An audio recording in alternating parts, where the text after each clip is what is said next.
मतलब अमृत भी छका था।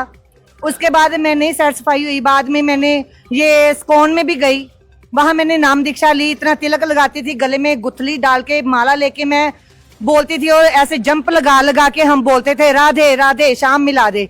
तो जबकि मतलब जब मैंने संत रामपाल जी महाराज जी ने ग्रंथ खोल के पढ़ाया कि इसमें ये मंत्र तो है ही नहीं, ओम नमः शिवाय, ये राधे राधे, ओम भगवते वासुदेवाय, ऐसा कोई मंत्र जाप है ही नहीं। तो ये लोग हमें मूर्ख बना रहे हैं, ये बुद्धू बना रहे हैं। अगर हम छूटे हैं तो मैं यही चाहती हूँ कि अगर हम छूटे इस जाल से तो मेरे जितने भी ब्राह्मण भाई, हिंदू भाई जितने भी हैं, वो इस जाल से, इस नरक से बाहर निकले। क्यों बुद्धू बना रहे हैं? वो भोले भाले इंसान हैं जिनको इन झूठे गुरुओं ने अंधा कर रखा है, उनको अंधी जो पट्टी पड़ा रखी है, उनको कोई समझ नहीं है। आप मुझे एक बात बताइए, आप किस आधार पर कह रहे हैं कि किसी कथावाचक को और किसी धर्म गुरु को अपने शास्त्रों का ज्ञान नहीं है? आप ये कैसे कह सकते हैं?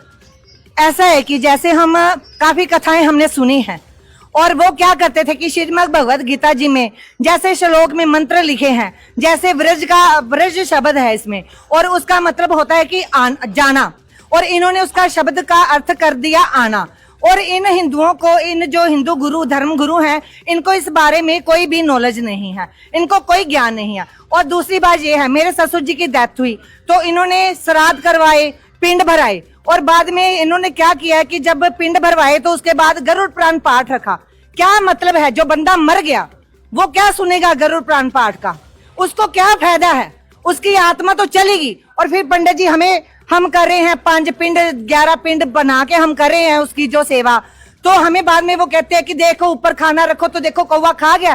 तो मेरी जो जेठानी की बेटी थी वो ऊपर गई, कहती हाँ जी पंडित जी कौवा खा गया। तो कहते कौवा खा गया तो फिर उसकी मुक्ति होगी, कौवा बन गया वो। अगर कौवा बन गया मुक्ति कहाँ हुई? रहा तो वो जानवर का जानवर, क्या उसको मुक्ति हुई? क्या मोक्ष मिला? हमें ये जरूर सुनते थे मोक्ष होता है, लेकिन हमें इसका कभी नहीं आता था मोक्ष होता क्या है, कैसे होता।